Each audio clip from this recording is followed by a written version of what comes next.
Onday проблема болот да. Гидроудара.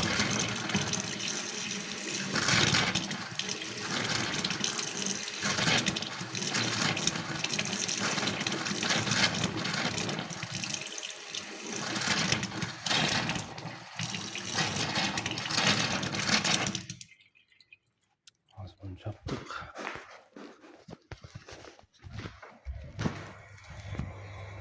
Насос все равно иштеп атат. Смеситель жабык, потребность жок суу. Насос все равно иштеп атат.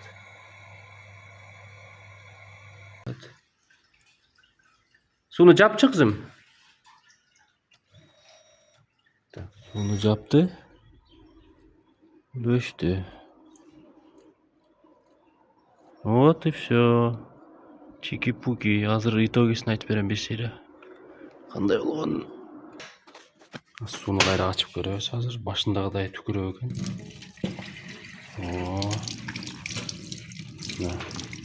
Жанакындай гидроудар жок да. Азыр насос иштеди. Ошого качать эткенде тээп атат. Ошонуку гидроудар жок да.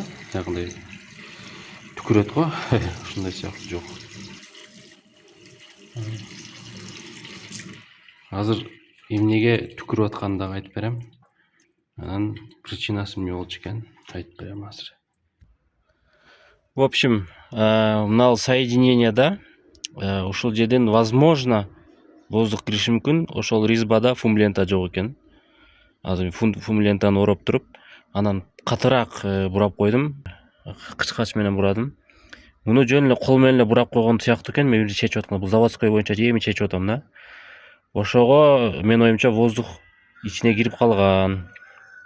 Неге воздух кирип калган деп атам? Мен мынаны чечип атканда кол менен эле чечтим да. Анан воздух суусу менен чыгып кетти. Воздух деп воздух чыкты да. Ошого иштебей аткан. Өзү өчпөй аткан да. Воздух туруп калган, ошо менен реле иштебей жаткан экен. Анан обязательно колодецдин ичине обратный клапан коюш керек. Насоско чейин болгондо. Ал видео менин каналымда бар, көрсөңөр болот, кимге кызык болсо. Ошо үйгө кирип кетет ошо менен. Ушундай экен. Регулировка да кылыш керек релени өзүн. Ага дагы если кимге керек болсо комментарийга жазсаңар, мен отдельный видео кылып тартып чыгарам.